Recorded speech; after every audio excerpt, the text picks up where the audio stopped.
So hey everyone, today I want to take a look at Hyperscape and its gamepad aiming issues. To jump straight into this, Hyperscape has dead zone options, dead zone slider, so that's great. And then, as you can see, I have it set to 5, which is the minimum value you can access, and that's what the overlay corresponds to. But as you'll notice, 5% actually is 10%. It doesn't give you a 5% dead zone, it's actually twice that amount. And all the other values are also skewed. However, as you increase the dead zone size, these values actually get more accurate. So 5% will give you 10%, the default 10% will give you 15%, and the maximum 50% will give you about 54%. You can see those tested points in the description. So that brings me to the first requested improvement, and that is to make these values accurate, so that if you set a 5% dead zone, you get a 5% dead zone. The next improvement for the slider would just be allowing players to set dead zones lower than 5. If players want to set 0%, 2%, or 3% dead zones, they should have access to that. I don't see a point in capping them to a minimum of 5. Now the next issue is I was using linear to show curve or the dead zone a little easier.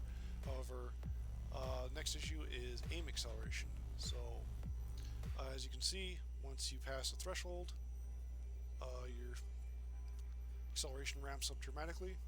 This was pretty jarring for players, so they added an option to address this. So if we disable this, we'll see that it's still there.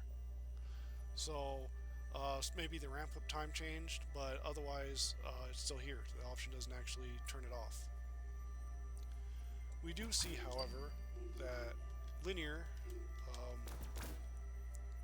does not have aim acceleration, even when you've enabled it. So this is confusing too, because if you're playing on linear but want aim acceleration, you should be able to do that. And if you want classic without aim acceleration, you should be able to do that. These should be kind of these should be connected with each other. Now, as far as aim acceleration option, I think the very basic fix would be having off actually disable aim acceleration. But I think a much better improvement to the aim acceleration option is adding 2 sliders instead of just an on and off. One controlling the strength and one controlling the ramp up time. A lot of players don't like aim acceleration, but some do. And being able to granularly control the amount and ramp up time would allow players to find something that's very comfortable specifically to them. Now for the aim response curve, the default is classic, which, as you can see, starts out very slow and then builds up, and we're just going to ignore this acceleration jump. And with linear, starts out much faster and increases linearly, so pretty expected. However, the problem is you're stuck with either of these. So if classic starts too slow for the player, but maybe linear starts too fast, you're kind of stuck. I think having just a slider controlling the degree of a power function would allow you to access both of these, as well as anything in between. So it could default to classic, I'm not sure which degree that is, like 2. And if you just reduced it to 1, you could use linear. And if you want to use 1.2, 1.3, you could find something very precisely, a curve that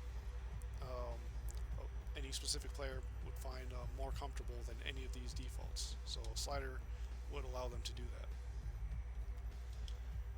Lastly, Hyperscape restricts a lot of diagonal movement around the axes. As you can see, I can make these bobbing motions, but move perfectly left and perfectly right. This is very obvious in looking straight up or down,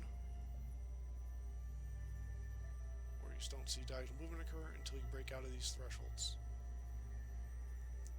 So this is kind of bad because it makes diagonal movement inaccurate in general, because everything's because all these stick angles are just one direction, and that can make aiming feel clunkier by itself too. So I think I think either an option to control the size or simply removing this would be an improvement. What's kind of interesting is using this looks different depending on the acceleration curves. As you can see, I'm using linear, and this is much more dramatic. This is you can just see how drastic of a change that passing this threshold makes with linear. And this really shouldn't be the case.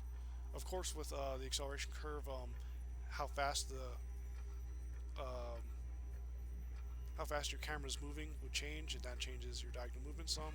But this should be quite a bit slower than it is with linear. So this would also need to be corrected if an option were added and these restricted diagonal movement was kept. But that about covers everything. So as a quick recap, making these dead zones, the dead zone values accurate. So if you set a 5% dead zone, you should get a 5% dead zone. Lowering the minimum to 0. Aim acceleration, either making it so off actually disables acceleration, or adding 2 sliders, or replacing this option with 2 sliders, one controlling the strength, the other one controlling the ramp up time, would offer much more control than this one does. The aim response curve, changing this to a slider so that players could very granularly find a curve that's most comfortable to them. And lastly, removing these restricted diagonal regions or adding an option to control the amount of them.